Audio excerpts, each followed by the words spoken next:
So I played Dying Light the Beast. You know the feeling when you open a door you used to love and the hallway smells different? That's how I felt booting up Dying Light the Beast.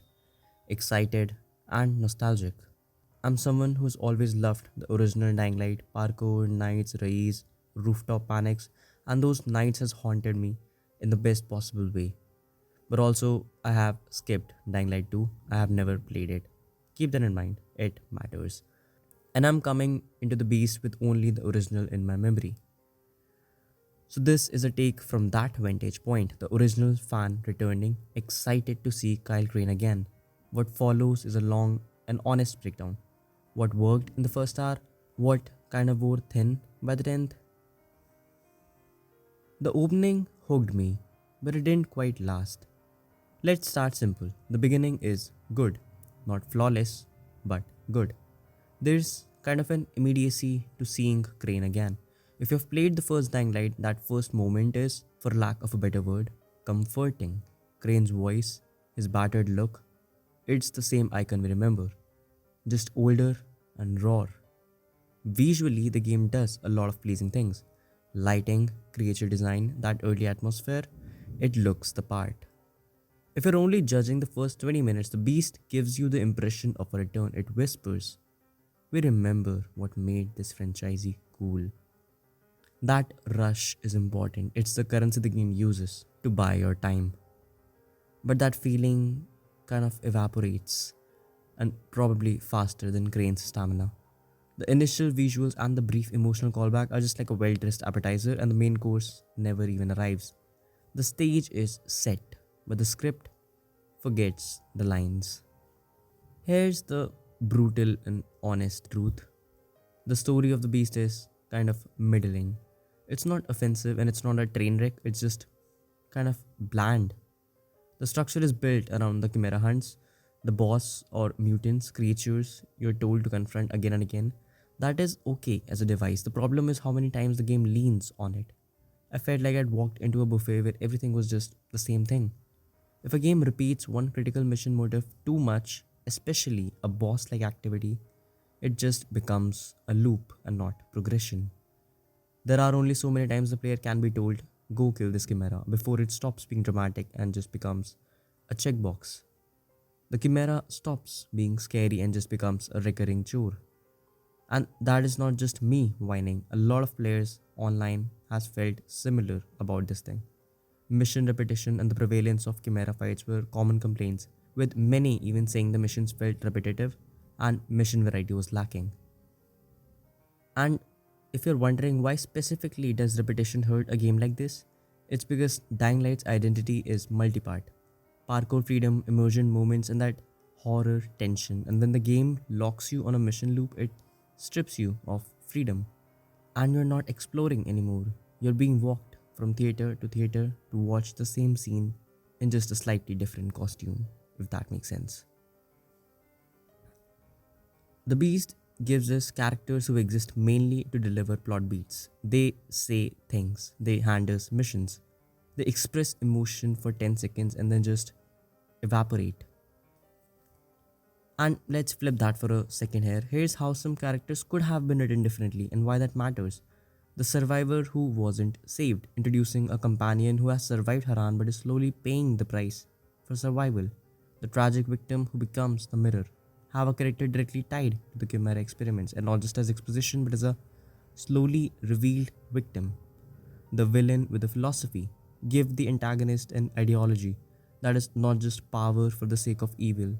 Maybe they genuinely believe human evolution requires sacrifice and that the Chimera project is a painful but necessary leap. Make them persuasive in dialogues, give them small, humane touches, and suddenly you'll find confrontations aren't just about punching a boss, they're about confronting a worldview. The Beast villainy is mostly cartoonish, a nuanced villain which would have made the decision mean something. And why are these pitches important? Because emotional investment comes from relationships.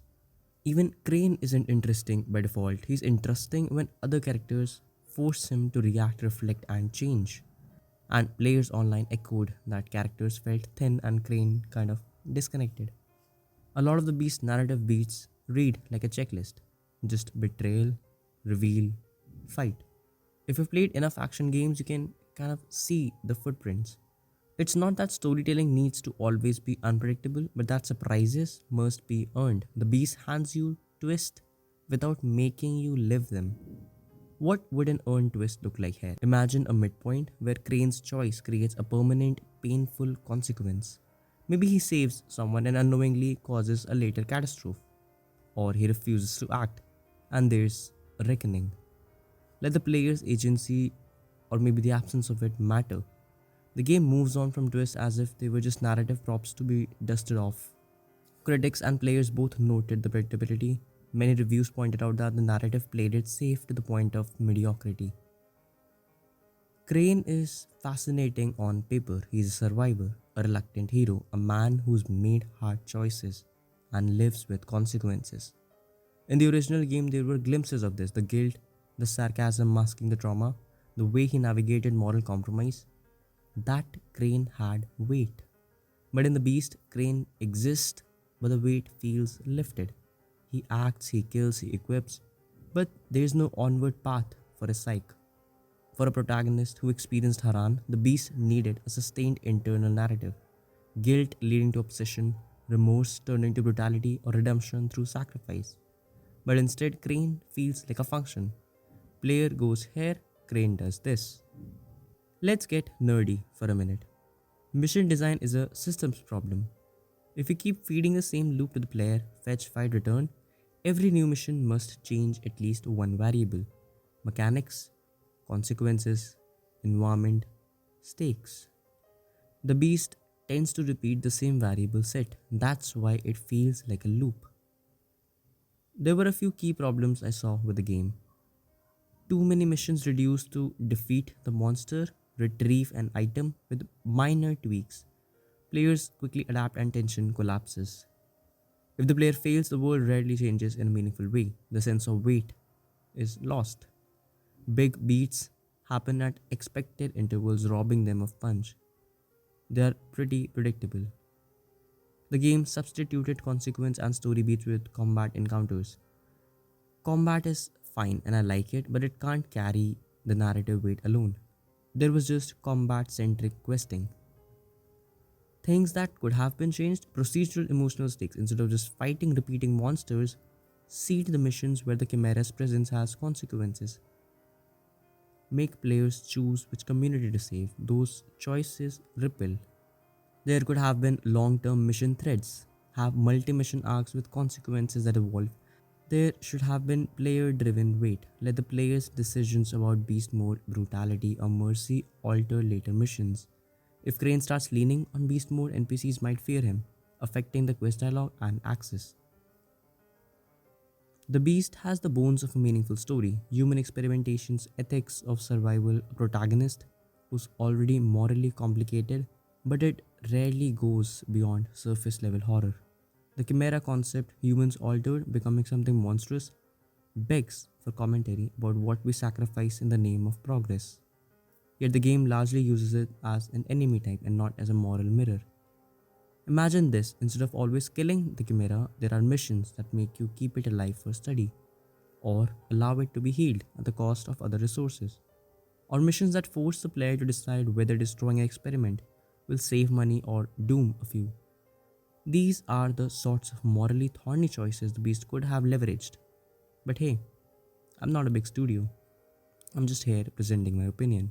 The original Dying Light excelled at the joy of parkour, the tense day-night rhythm that made the nights meaningful, emergent moments, and strong and memorable characters with stakes. But what we lost, in my view, is emotional complexity and the feeling that choices matter. What we gained is more focused combat identity, and for some players, a satisfying return to raw violence. That's where the community kind of splits. Some players worship the satisfying brutality and tighter identity, others miss the first game's emergent and choice driven soul. Dying Light the Beast is not a bad game by any means, it just isn't the Dying Light evolution many hoped for. If you want gritty gore and combat and the chance to play as a powerful, brutal Crane for a dozen hours, you'll get value and enjoyment. If you came for the deep moral, character driven ride that the first game promised in glimpses, you'll probably be frustrated. And for me, as someone who loved the original and skipped the second, The Beast is a mixed sort of a bag, a gorgeous appetizer that doesn't lead to a satisfying main course. There are moments, combat highs, small emotional beats, design flourishes that make me glad I played the game. But the repeated mission formula, thin characters, and the underused potential of Korean psychological arc make it a game that could have been more daring. So, if you want visceral combat and don't need deep narrative payoff, yes, you should definitely buy it. But if you wanted a spiritual continuation of Crane's emotional arc and the emergent freedom of the first game, you might temper your expectations.